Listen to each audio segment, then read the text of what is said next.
మరోసారి దేశంలో లాక్డౌన్ తప్పదా? 2020 సీన్ రిపీట్ అవుతుందా?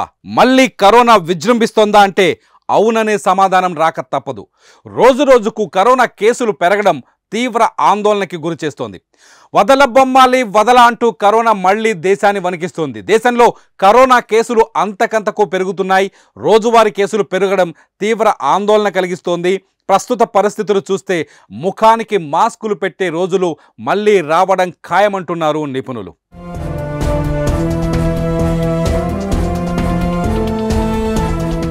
గత 24 గంటల్లో కొత్తగా 358 మంది కరోనా బారిన పడ్డారు. ప్రస్తుతం దేశంలో 2669 కరోనా యాక్టివ్ కేసులు ఉండటం తీవ్ర కలకలం రేపుతోంది.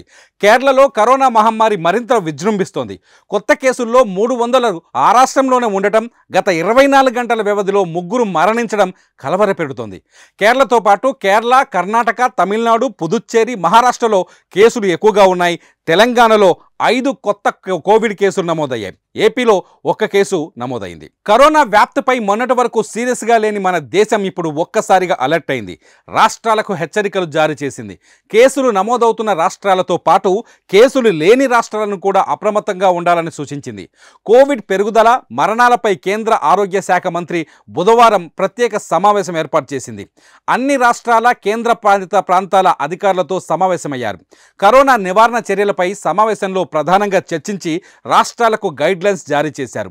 కొత్త వేరియంట్ కేసులు పెరగకుండా పరీక్షా కేంద్రాలను పెంచాలని, నిఘా వ్యవస్థలను బలోపేతం చేయాలని రాష్ట్రాలకు కేంద్రం ఇప్పటికే సూచించింది. 2020 కరోనా తర్వాత ప్రతి సంవత్సరం కరోనా కొత్త వేరియంట్ రావడం ఆందోళన కలిగిస్తోంది. గతంలో ఒమిక్రాన్ వంటి వైరస్లు భయపెట్టగా ఇప్పుడు JN.1 వేరియంట్ కేసులు ప్రపంచాన్ని భయపెడుతున్నాయి.